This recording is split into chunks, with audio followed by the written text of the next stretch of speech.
Dona Maria, 74 anos de idade, possuía uma poupança de R$ 16.000, uma herança deixada pela partida de seu marido.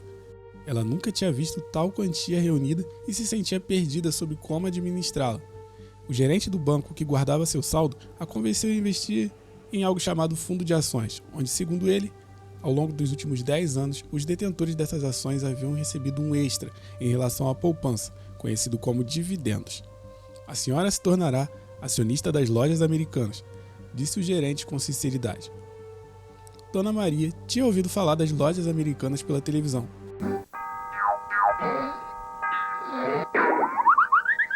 Tempo.100. Americanas.com. Rapidez você compra. Lojas Americanas. Então concordou e assinou o formulário de investimento. Algum tempo depois, ouviu na rádio sobre o escândalo das lojas americanas e correu ao banco para obter esclarecimentos.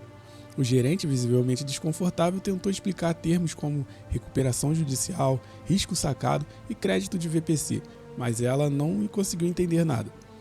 No final das contas, o gerente revelou que seu saldo agora era de apenas R$ 1.014,75, ao invés dos 16.000 que seu amado marido havia deixado após anos de trabalho árduo. Assim como Dona Maria, mais de 150.000 acionistas viram seu patrimônio evaporar na mesma proporção de 16:1 quando o inacreditável escândalo das lojas americanas veio à tona. Esse pode ser o maior golpe da história do capitalismo brasileiro, caracterizado por fraudes abundantes e impunidade flagrante. Com certeza é um dos maiores escândalos no cenário global do capitalismo.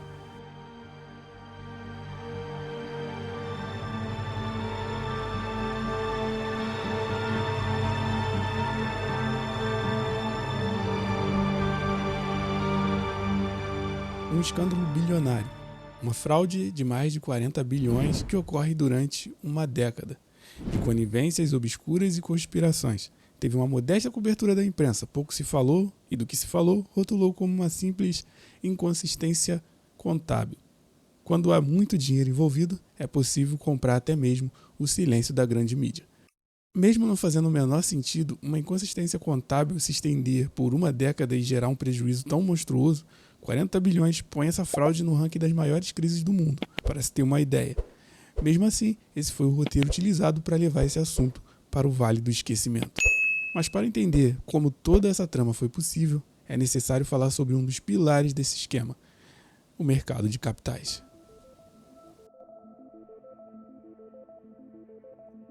Em um país onde o governo, ao longo de muitos anos, manteve as taxas de juros extremamente altas, uma das formas de se manter vivo e não depender de empréstimo com juros que asfixiam qualquer negócio foi a opção pelo investimento de risco, que é organizado pelo mercado financeiro e depende do dinheiro economizado pelas pessoas no país. O mercado de capitais é um sistema financeiro onde as empresas e governo podem levantar capital, ou seja, dinheiro, por meio de emissão e venda de títulos, como ações e debêntures para investidores. Esses investidores compram esses títulos e, em troca, adquirem uma participação ou direito sobre os ativos das empresas ou o pagamento de juros. A economia dos Estados Unidos e da Europa, como exemplo, prosperou sob um alicerce sólido de um mercado de capitais robusto. Empreendedores com visões audaciosas não precisam se curvar perante os caprichos dos bancos, nem entregar sua alma aos juros abusivos. A verdadeira magia está na participação dos poupadores, pessoas comuns ou empresários que se tornam sócios de sucesso das empresas. No Brasil, as coisas acabaram funcionando de uma forma diferente. Longe dos olhos do povo e mantendo sob suas rédeas os fiscalizadores, opera o mercado das sombras, onde a ganância e corrupção são moedas de troca. Em meio a isso, um escândalo se arrasta por mais de uma década, sem que ninguém se atrevesse a desafiar o poder sombrio por detrás das cortinas. Confiança e regulamentação eram as âncoras que deveriam manter o navio do mercado de capitais estável. Mas no Brasil, essas âncoras são frágeis, quase inexistentes. Uma fraude monumental como a das lojas americanas florescia diante dos olhos de todos, enquanto aqueles que deveriam proteger a integridade do sistema eram seduzidos pelas sombras do poder e corrompidos pelo suborno.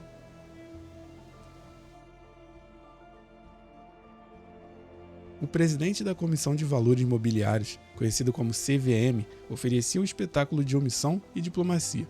como se fosse um capítulo de um romance sombrio, enquanto a Bolsa de Valores de São Paulo tinha suas políticas de conformidade e boas práticas esmagadas sob o peso do escândalo. As promessas de ação aguardavam apenas o abismo do esquecimento. E assim, o mercado de capitais, já cambaleante no Brasil, estava à beira do precipício.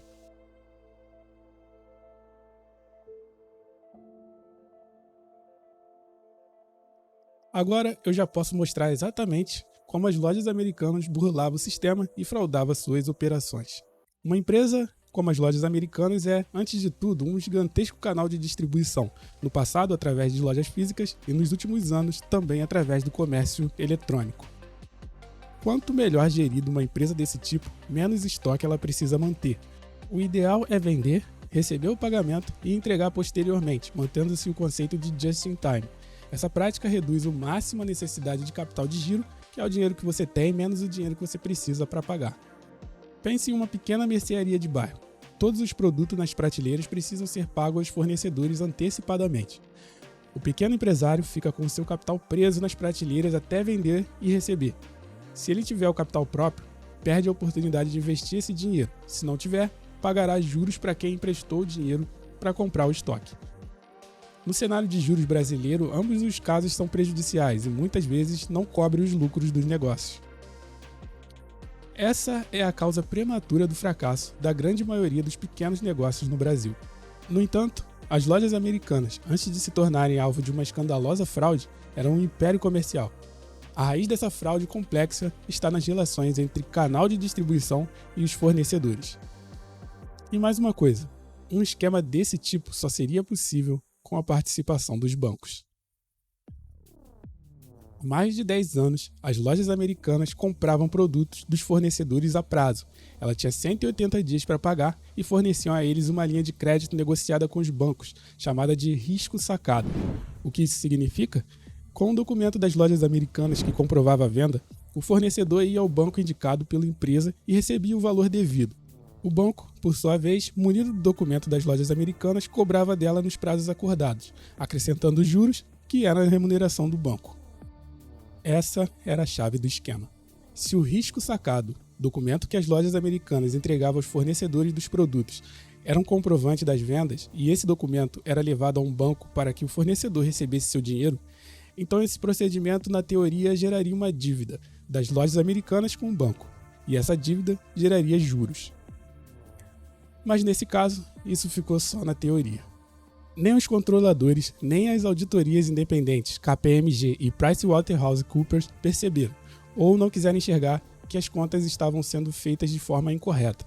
Os juros da dívida a pagar estavam sendo contabilizados como lucro. Sim, é isso mesmo que você ouviu. Os juros da dívida com o banco eram contabilizados como lucro. Dessa forma, contabilizando crescentes valores de dívida como se fossem lucros, o balanço da empresa inflava artificialmente seus ganhos a cada ano. Esses lucros falsos serviam de base para dois tipos de ganhos. Em uma colaboração flagrante, de um lado, esses lucros falsos eram convertidos em dividendos a serem distribuídos aos acionistas como base em suas participações na empresa. Os dividendos são uma parcela do lucro da empresa que é distribuída aos acionistas, ou seja, quanto maior o lucro, maior os dividendos.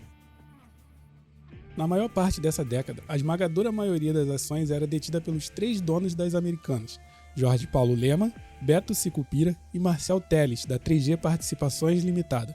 Na outra ponta, a diretoria das lojas americanas, nomeada e subordinada aos três principais acionistas, também se beneficiou desses lucros falsos registrados em sua contabilidade fraudulenta, recebendo salários exorbitantes e bônus lastreados nos lucros forjados.